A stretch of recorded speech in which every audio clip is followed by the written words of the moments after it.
Mesmo com a alta qualificação e salários compatíveis, profissionais com mais de 50 anos seguem enfrentando obstáculos no mercado de trabalho. Um levantamento da Pandapé, software de RH mais usado na América Latina, revela que mais da metade desses trabalhadores percebe etarismo nas empresas, mesmo sendo reconhecidos como experientes e comprometidos. Na prática, ainda há resistência na contratação e políticas de inclusão são consideradas raras. Para entender melhor esse tema, nós vamos conversar agora com Jorge Rocha, que é cofundador da Futuro 50+, que é uma consultoria especializada em longevidade, produtividade e sustentabilidade. Boa tarde, Jorge.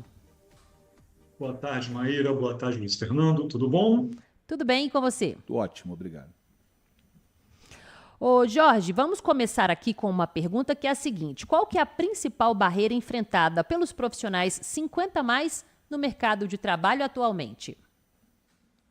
Maíra, acho que você já levantou essa bola um pouquinho aí na sua fala, né? É o reconhecimento não só do talento, mas da função estratégica do profissional sênior no mundo corporativo, né? Quem cruza os 50 anos de idade numa carreira profissional, ele tem conhecimento, expertise, conhece meandros, ele tem um conhecimento acumulado que é uma vantagem para a empresa. E as empresas no Brasil, evidentemente, não reconhecem isso. O que faz, na verdade, é você tentar ou minimizar a sua participação ou tirá-lo do mercado de trabalho. Ao mesmo tempo que isso ocorre, na verdade, é um verdadeiro tiro no pé estratégico, porque você perde, você deixa de lado um ativo fundamental que vai dar rentabilidade maior para a empresa, uma vez que conhece todos os mecanismos e pode treinar pessoas mais jovens para que o tempo de aprendizado diminua, tornando-se mais produtivo nesse sentido. Então, a principal barreira hoje é que a empresa reconheça o talento sênior como real e produtivo para o seu mercado. Jorge, e por onde está a dificuldade das empresas de reconhecer isso, já que a percepção sobre esses profissionais, o resultado deles, como você disse agora, é uma percepção positiva, é um resultado positivo. Essa dificuldade ela é só preconceito ou ela tem algum componente cultural envolvido também, que eu acho que talvez até explicaria melhor, né? Nós somos uma sociedade que a gente rejeita o velho, a gente não consegue lidar de forma satisfatória com o que é velho, né? Isso já vem de décadas e décadas muito lá de trás, a gente hoje é um reflexo muito forte disso. E você combater algo que é arraigado na cultura é algo que não vou dizer que é missão impossível, mas é muito difícil, trabalhoso você ter avanços significativos em pouco tempo. E é pouco tempo que a gente encara o etarismo de frente como ele é, como algo nocivo à sociedade, não só o mundo corporativo, mas a sociedade como um todo. Se a gente pegar os dados do IBGE, a gente vê que o Brasil, daqui a pouco tempo, vai ser um país somente, em sua maioria, de pessoas mais velhas. Então, a gente está começando a encarar isso de verdade. Agora, as empresas, pegando esse nicho corporativo, as empresas estão acordando, vamos chamar assim, para esse fator de envelhecimento agora. Não tem nem 5 anos no Brasil que a questão de combate ao etarismo é levado a sério para as empresas, pensando em políticas de valorização desses profissionais, né? Juntar com a ideia de diversidade de gerações. Não é só o fato de você trabalhar com quem passa de 50 anos de idade num trabalho, não. É preparar as pessoas para os seus próximos 50 anos de idade, seja em termos pessoais ou em termos profissionais. A ideia, no caso, que as empresas possam pensar de que modo nós vamos valorizar os profissionais que vão envelhecer dentro dessas empresas, para que eles se tornem produtivos cada vez mais e tornem o tempo de aprendizado de outras equipes cada vez menor.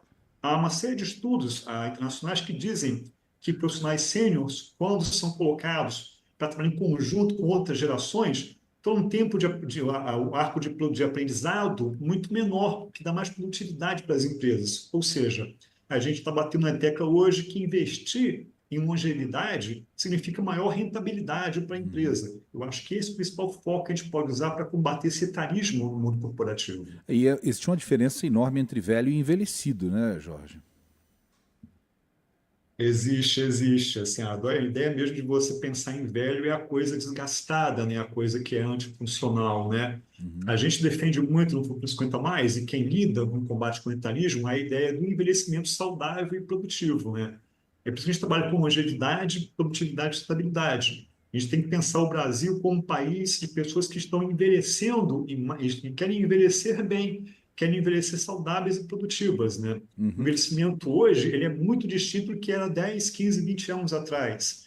Nós temos pessoas hoje passando 70 anos e querem ser produtivas, elas têm condições de serem produtivas, profissionalmente, em termos pessoais, de lazer. Há todo um mercado, 50 mais, 60 mais, a consumidor, vamos colocar nesse nicho, que está pronto para ser representativo no mercado, ser rentalmente viável. Então, esse é o envelhecimento que a gente quer. A ideia é de você ainda conseguir aproveitar e ser aproveitado dentro de campos sociais distintos.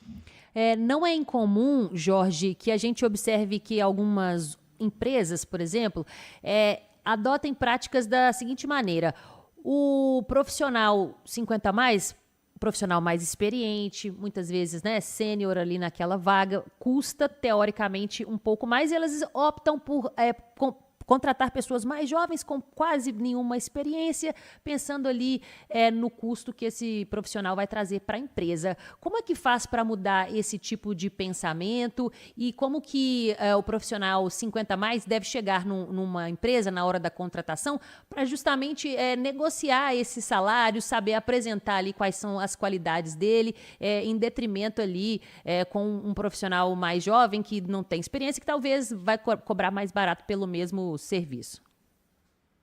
Essa mentalidade corporativa ela é enganosa, na verdade, né?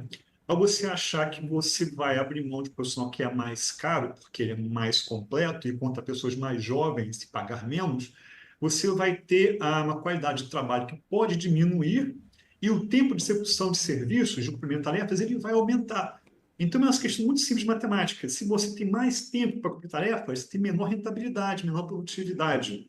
Então, empresários que insistem nessa forma, vou demitir o mais velho, o mais sênior, o que está mais tempo na empresa, enquanto pessoas mais novas que vão cobrar menos, no fim das contas, no final do mês, ao lidar com caixa da empresa, vai ver que existe uma fuga ou uma falta de captação de rentabilidade, de lucro, né? Há uma série de empresas hoje no Brasil que fazem esse tipo de pesquisa. O quanto você deixa de ganhar quando você não aproveita o talento sênior. E os dados são reveladores. Há uma perda muito grande de capital quando você deixa de investir, contratar ou manter o talento sênior na empresa. Então, está havendo hoje já no Brasil um movimento de você compreender não só como valorizar esses profissionais mais velhos, mais maduros na empresa, mas como trabalhar com a diversidade de gerações, com equipes múltiplas, equipes mistas.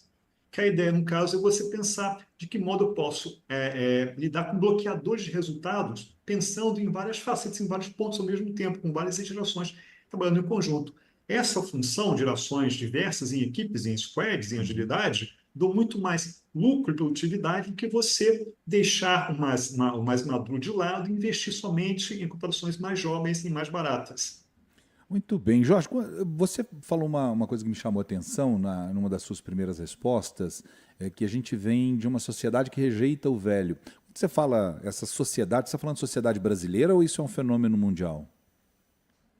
É um fenômeno mundial, Luiz Fernando, infelizmente, né? E no Brasil, isso é um pouco mais, vamos chamar, cruel, porque a gente está vivendo uma situação que nós teremos um país de velhos, um de velhos mesmo, Uhum, daqui a pouco tempo. E eu falo velho não envelhecido porque a gente trata hoje as pessoas maduras como velhos, como coisas, situações velhas, uhum, questões uhum. de desgaste, de velho mesmo, de verdade, preocupação ruim da coisa.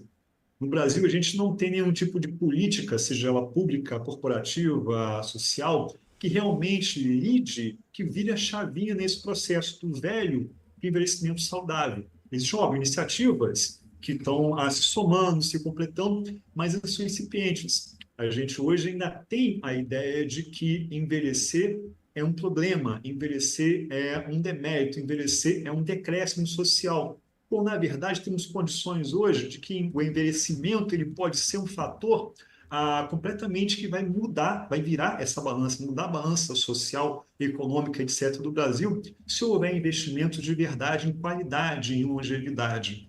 Algumas empresas já estão pensando nesse processo de como eu posso pensar em bem-estar e produtividade, trabalhando com incentivo para manter aquele talento sênior mais tempo na empresa, não executando sua função principal, o inicial, mas que ele possa ser uma espécie de mentor, um guia das gerações mais novas, poderem aprender melhor. É trabalhar com a expertise, que é o nosso grande foco aqui, e geração de conhecimento para pensar em produtividade.